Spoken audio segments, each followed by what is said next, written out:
നന്ദു, ഇപ്പോൾ അവിടെ സംഭവിച്ച കാര്യങ്ങൾ താങ്കൾ അറിഞ്ഞിട്ടുണ്ടാവും, മാധ്യമങ്ങളിൽ നിന്ന് താങ്കൾ അറിഞ്ഞിട്ടുണ്ടാവും. അതിനെക്കുറിച്ച് ഒരു മുതിർന്ന പത്രപ്രവർത്തകൻ സംസാരിച്ചത് ഇപ്പോൾ നമ്മൾ ഈ ചർച്ചയിൽ കേട്ടുകഴിഞ്ഞു. ആ സംഭവത്തെക്കുറിച്ച് BJP എന്താണ് പറയാൻ ആഗ്രഹിക്കുന്നത്? എന്താണ് താങ്കൾക്ക് ഇപ്പോൾ കൂട്ടിച്ചേർക്കാനുള്ളത്? അല്ല, തീർത്തും അദ്ദേഹത്തെ പോലൊരു പത്രപ്രവർത്തകൻ, അദ്ദേഹം പത്രപ്രവർത്തനം നടത്തുന്നു എന്ന് പറയുന്നത് കൊണ്ട് ഞാൻ അദ്ദേഹത്തെ പത്രപ്രവർത്തകൻ എന്നുള്ള നിലയിൽ കാണുന്നു. പക്ഷേ അദ്ദേഹം പറഞ്ഞതിൽ പല കാര്യങ്ങളും വസ്തുതയ്ക്ക് വിരുദ്ധമായിട്ടുള്ള, അദ്ദേഹം രാജ്യത്ത് എല്ലാ സംസ്ഥാനങ്ങളിലും നടക്കുന്ന ഈ മതപരിവർത്തന വിരുദ്ധ നിയമത്തെ മുഴുവൻ BJPയുടെ ചുമലിലേക്ക് വെച്ച് കെട്ടുന്നത് എന്തർത്ഥത്തിലാണെന്ന് എനിക്കറിയില്ല. 1967 മുതൽ ഇത്തരത്തിലുള്ള മതപരിവർത്തന നിയമങ്ങൾ പല സർക്കാരുകളും, അത് കോൺഗ്രസ് സർക്കാരുകളായാലും അതുപോലെ തന്നെ പ്രാദേശികമായിട്ടുള്ള പാർട്ടികളുടെ സർക്കാരുകളുള്ള കാലഘട്ടത്തിലും ഒക്കെ നടന്നു. ഇപ്പോൾ കർണാടകയിലായാലും അതുപോലെ തന്നെ മധ്യപ്രദേശിൽ, മുമ്പ് മധ്യപ്രദേശ് ആയിരുന്ന സമയത്താണ് ഇവിടുത്തെ ഈ ഛത്തീസ്ഗഡിലെ ഈ നിയമം തന്നെ ഉണ്ടാവുന്നത്. അപ്പോൾ ഇതൊക്കെ ആ സമയത്തൊക്കെ ഇവിടെ ഭരിച്ചിരുന്നത് ആരാണെന്ന് അദ്ദേഹത്തിന് കൃത്യമായി അറിയാം. അദ്ദേഹം അത് പിൻ ചെയ്ത് BJPയുടെ ചുമലിലേക്ക് വെക്കാൻ വേണ്ടിയിട്ട് ആഗ്രഹിക്കും. ഞാൻ അതിലേക്കൊന്നും പോകാൻ വേണ്ടിയിട്ട് ആഗ്രഹിക്കുന്നു, അദ്ദേഹത്തിൻ്റെ തന്ത്രങ്ങളിലേക്കൊന്നും ഞാൻ പോകാൻ വേണ്ടിയിട്ട് ആഗ്രഹിക്കുന്നില്ല. പക്ഷേ ഇതിനകത്തൊരു കൃത്യമായൊരു നിലപാടുണ്ട്. അതായത് നേരത്തെ എല്ലാവരും പറയാൻ ശ്രമിച്ചതുപോലെ തന്നെ ഇതിനകത്ത് എന്താണ് യഥാർത്ഥ വിഷയം എന്നുള്ളത് നമ്മൾ മറന്നുകൊണ്ടൊരു രാഷ്ട്രീയ നിറം കൊടുക്കാൻ വേണ്ടിയിട്ടാണ് ഇതിനകത്ത് എല്ലാവരും പരിശ്രമിക്കുന്നത്. ഇതിനകത്ത് യഥാർത്ഥ വിഷയം എന്താണ്? ഈ കുട്ടികൾ എവിടെ നിന്ന് വരുന്നു? നാരായൺപൂർ എന്ന് പറയുന്ന പ്രദേശത്ത് നിന്നാണ് ഈ കുട്ടികൾ വരുന്നത്. നാരായൺപൂർ എന്ന് പറയുന്ന പ്രദേശത്ത് തന്നെ അബൂജ്മാഡ് എന്ന് പറയുന്ന നക്സൽ വിഭാഗങ്ങൾക്ക് ഏറ്റവും ശക്തിയുള്ള, അതായത് നമ്മുടെ ഗോവ സംസ്ഥാനത്തിൻ്റെ അത്രയും വിസ്തീർണമുള്ള ഒരു നിബിഡ വനം പ്രദേശം ചുറ്റപ്പെട്ട് നിൽക്കുന്ന ഒരു പ്രദേശമാണ്. അതായത് ഈ നാരായൺപൂരിൽ നിന്ന് തന്നെ ഏതാണ്ട് വലിയ ദൂരം യാത്ര ചെയ്ത്, മണിക്കൂറുകൾ യാത്ര ചെയ്താൽ മാത്രം എത്തിപ്പെടുന്ന ഒരു സ്ഥലമാണ് ഈ അബൂജ്മാഡ് എന്ന് പറയുന്ന സ്ഥലത്ത്. ആ സ്ഥലത്ത് ഇത്തരത്തിലുള്ള കുട്ടികൾ അവിടെ നിന്ന് പുറത്തേക്ക് വരുന്നു. സ്വാഭാവികമായും നക്സൽ ഭാരി പ്രദേശമായതുകൊണ്ട് നക്സൽ പ്രവർത്തനങ്ങൾ വളരെ ശക്തമായിട്ടുള്ള ഒരു സ്ഥലം എന്നുള്ള നിലയിൽ അവിടെ നമ്മുടെ ഭാരതത്തിൻ്റേതായിട്ടുള്ള പല കാര്യങ്ങൾ അംഗീകരിക്കാത്തൊരു നിലപാട് വരെ ഉള്ള ഒരു പ്രദേശമാണ്. അവർ ഒരു സ്റ്റേഷനിലേക്ക് വരുന്ന സമയത്ത് സ്വാഭാവികമായി TTR അവരോട് ടിക്കറ്റ് ചോദിക്കുന്നു. 4 പേര് വരുന്നു, 3 സ്ത്രീകളും 1 പുരുഷനും.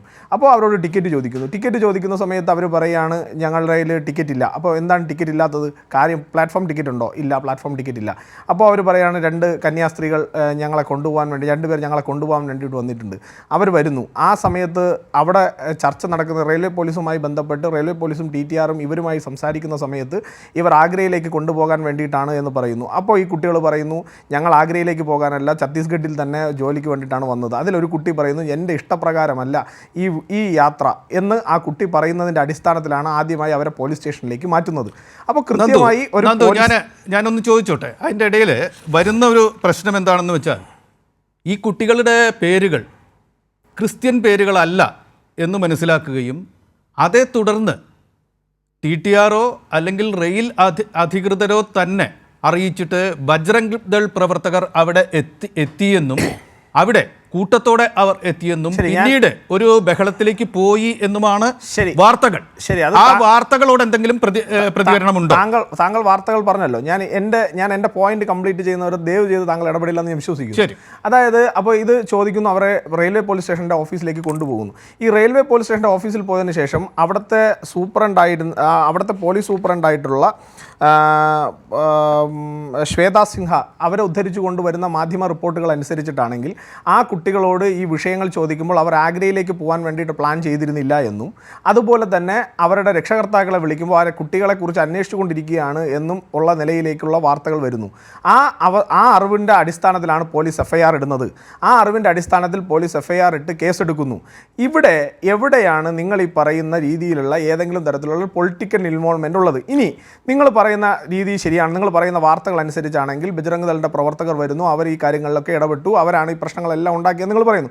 ശരി, അങ്ങനെയാണെങ്കിൽ ശ്രീ രാജീവ് ചന്ദ്രശേഖർജി തന്നെ ഈ വിഷയത്തിൽ ഔദ്യോഗികമായി സഭ അവരുടെ നിലപാട് അല്ലെങ്കിൽ അവരുടെ ആശങ്ക അവർ പങ്കുവെച്ച ഉടനെ തന്നെ PMO ആയിട്ടും അതുപോലെ തന്നെ സെൻട്രൽ ഹോം അഫെയർ മിനിസ്ട്രിയുമായിട്ടും അതുപോലെ തന്നെ ഈ പറയുന്ന ഛത്തീസ്ഗഡിലെ മുഖ്യമന്ത്രിയുമായിട്ടും കേരളത്തിൻ്റെ BJPയുടെ സംസ്ഥാന അധ്യക്ഷൻ ശ്രീ രാജീവ് ചന്ദ്രശേഖർജി നേരിട്ട് സംസാരിച്ചു. അതിനുശേഷം ഈ രണ്ട് സിസ്റ്റർമാരുടെയും കുടുംബങ്ങളുമായിട്ട് ഇവിടുത്തെ സംസ്ഥാന ജനറൽ സെക്രട്ടറി ആയിട്ടുള്ള ശ്രീ അനൂപ് ആൻ്റണിയും അതുപോലെ സംസ്ഥാന വൈസ് പ്രസിഡന്റ് ആയിട്ടുള്ള ശ്രീ ഷോൺ ജോർജും അടങ്ങുന്ന സംഘം സംസാരിക്കുകയും അവർ ഈ വിഷയവുമായി ബന്ധപ്പെട്ട് കൃത്യമായിട്ടുള്ള ഇടപെടൽ നടത്തുകയും ആ കുടുംബത്തോട് കൃത്യമായി രാജീവ് ചന്ദ്രശേഖർജി തന്നെ നേരിട്ട് കുടുംബത്തോടും ആ സഭയോടും പറഞ്ഞു, അവർ നിരപരാധികളാണെങ്കിൽ തീർച്ചയായും അവർക്കൊപ്പം BJP ഉണ്ടാകും, അവർ നിരപരാധികളാണെങ്കിൽ തീർച്ചയായും അവർക്ക് നിയമപരമായിട്ടുള്ള എല്ലാ സഹായങ്ങളും ചെയ്തു കൊടുക്കുന്നതിന് ഞങ്ങൾക്ക് യാതൊരു തരത്തിലുള്ള ബുദ്ധിമുട്ടുകളുമില്ല. അത്തരത്തിൽ സുവ്യക്തമായിട്ടുള്ളൊരു നിലപാടെടുത്ത് മുന്നോട്ട് പോകുന്ന ഒരു പ്രസ്ഥാനമാണ് ഭാരതീയ ജനതാ പാർട്ടി. സംഭവം കഴിഞ്ഞല്ലോ. അല്ല, അപ്പോൾ ഇതാണ് അതിന്റെ എക്സാക്ട് കാര്യം.